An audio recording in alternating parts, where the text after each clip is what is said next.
Here we go. What's good, y'all? It's your boy Joker back with another one.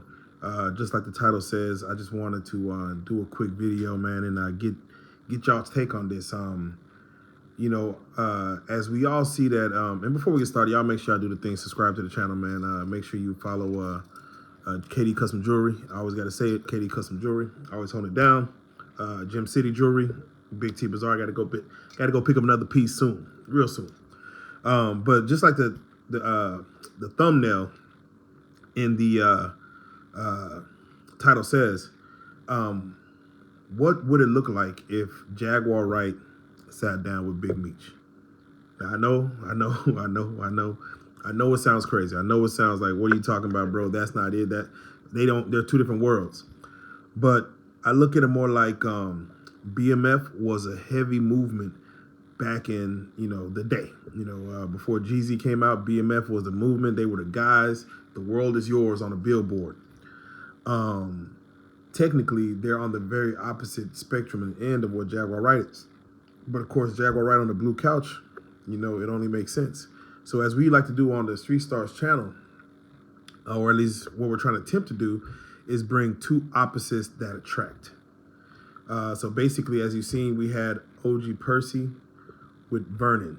Those are two opposites that attract.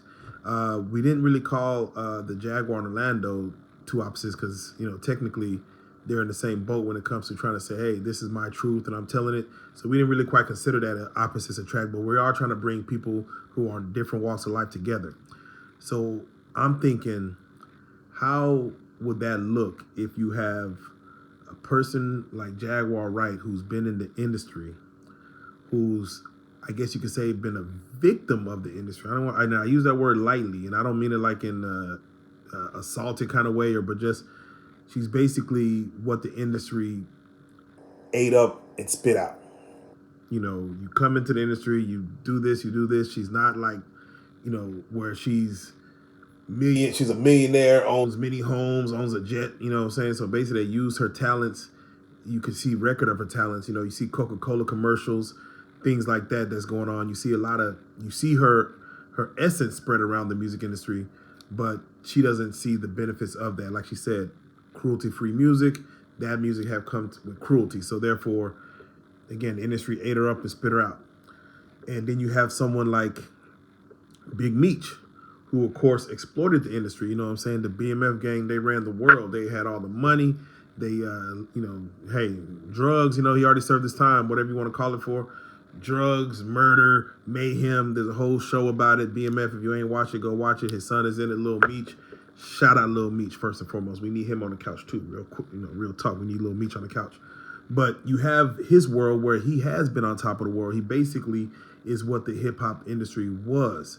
When it comes to those rappers that rap about lifestyles and things they see, Big Meech is the epitome of what that is. He is up there to where he's in the club spending thousands and hundreds of thousands of dollars. All of his partners, all of his people's on. It's not just him. Everybody got chains. Everybody's chained up. It's really the love for all the people around him and everything that he's given all the people. And he got to see what a successful rapper sees, without all the work that goes into going to the studio and putting in. He, not saying he got his money easy.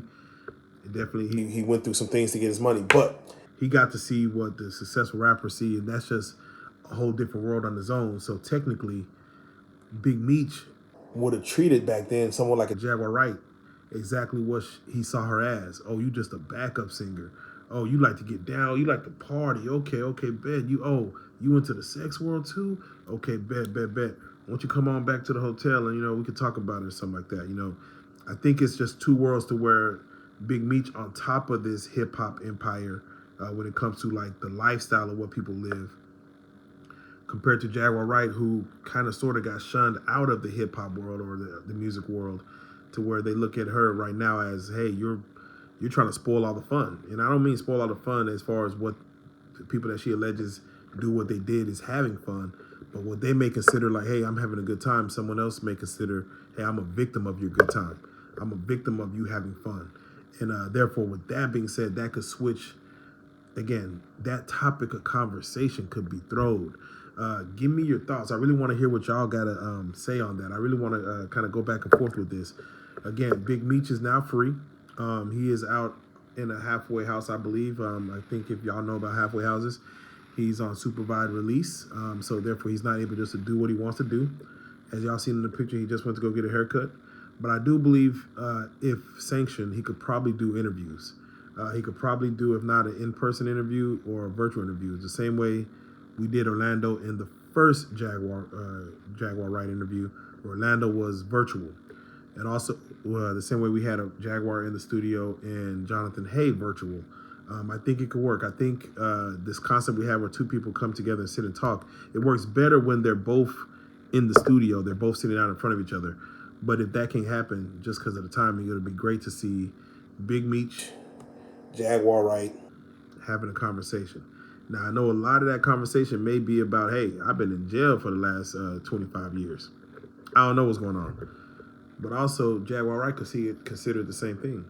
I've been in mental jail for the last 25 years, and I'm just now being able to speak my freedom as of 3-4 years ago. So I think that's a conversation as far as when Jaguar back in her heyday with Jay-Z and stuff, late 90s, early 2000s, everything she went through back then, she kind of got shut out back then, kind of technically, again, in the mental jail. Not a physical jail, but a mental jail. You have Big Meech, who got put in the physical jail, but was at the top of his game way back then, doing his thing. Him coming in and having a conversation with Jaguar Wright, I think it could be explosive, is all I'm saying. I think it could be explosive. So with that being said, I'm just curious of y'all thoughts on the matter. If we put Jaguar Wright in the same room as Big Meech, what kind of conversation could that be? Would y'all want to see it? And what do you think will come out of it? That's just my thoughts. I was just sitting about thinking about next things we need to do, and I think that could definitely be something dope. That if it is done, it's something that y'all will want to see. So, give me a take on it if you don't mind. Y'all just let me know what y'all feel. I want to again have a conversation with y'all. I want to get y'all's thoughts. Am I loony? Am I loopy? Will it never happen? Is it crazy to even think about it? Is it crazy to even try to conceptualize that? How does that look? I'm just curious. How does that look? So, with that being said, do me a favor. Hit the comment. Let me know your thoughts. I'll jump back in and I'll have a comment with you. I'm trying to watch this Cowboys game, so we got to see how this thing go. Right now, we're up by 4, so I'm going to finish watching that. But again, it just came over me just to talk about it. So with that being said, make sure you do the thing. Hit that like button. Make sure you subscribe to the channel and hit that notification bell for any time that I'm going live, any givebacks I'm doing, any Cash App givebacks, giveaways, things like that, man. I always like to give back to the people, but you need to know when I'm giving it back. You need to be there. We're going to do some more money hunts here soon. I know I've been saying it. I was about to do it yesterday, but of course some things happen and, whatever, can do it. I'm going to get back to it, if not, maybe by tomorrow, because I might just go set some things up and then start letting people know where it is. But we can still always do the Cash App thing, so make sure I hit that notification bell and tune into the fun. With that being said, man, it's your boy Joker, man. You already know what the business is, man. Let's go and do it, man. Let's run it up. Hey.